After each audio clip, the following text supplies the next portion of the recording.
So, guys, congratulations on this film. Amazing, amazing job. Now, this movie's loosely based on a true story.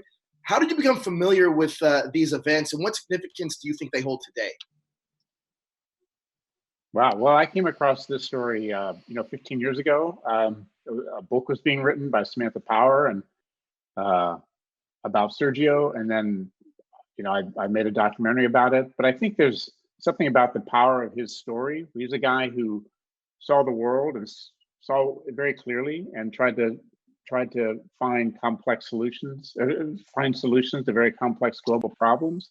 He didn't always see himself very clearly, and I think the kind of empathy that he had for the world was something, for me at least, it's a message of endurance that I think we really need today.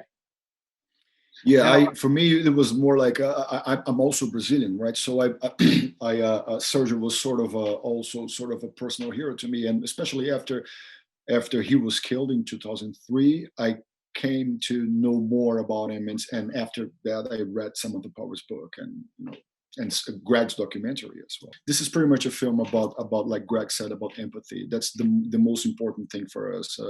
If we could summarize what the film is about, I would say that this is a film about a guy who had a lot of empathy for other people. by the way, brilliant performance, Wagner. And just wanted to ask because both in Narcos and in this, you play thoughtful, resolute leaders who are like far apart in so many ways.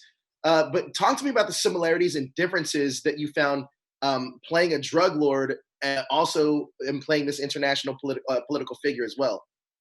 I think that the thing that I think it's well, of course they're both based on real characters.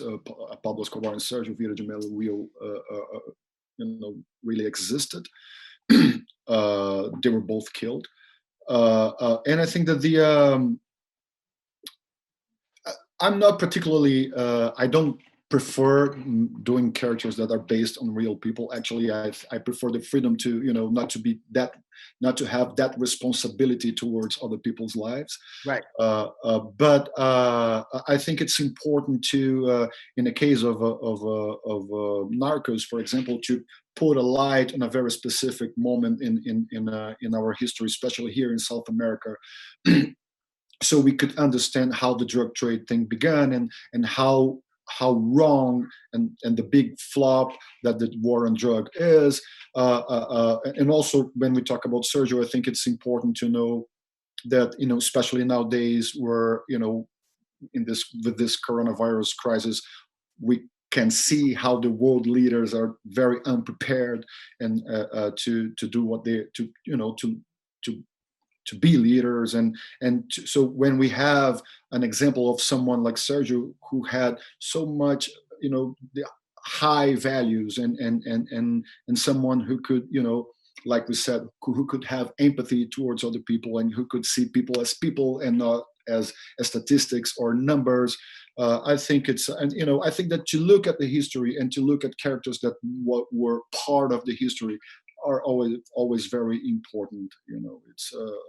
It's an important thing. So this is the similarities that I could see. Now, Greg, this movie at times is political, and other times it's a serious drama, and yet at other times it's a thriller with action elements. Can you talk about marrying all those elements together? Some of my favorite films try to do that. Like English Patient or The Killing Fields or Year of Living Dangerously. It's like I'm drawn to these, possibly because I've spent a lot of my life overseas and I kind of identify with these stories somehow. And but I love movies that unpack the kind of these deep at times of crises, because I think it's during these crises that people are truly tested, and I think that's what happens with Sergio. He's on the go, and then suddenly he's trapped and has to sort of confront the choices that he's made over the course of his incredible life. And so yeah, I mean it combines a lot of different elements, but at the core of it, I think it's a film about how we see the world and how we see each other, and it kind of explodes in the end towards in this rich love story, because ultimately what's most important in life is how we are with those closest to us. We want to have an impact on the world, but we need to be authentic to those who are, most intimate to us.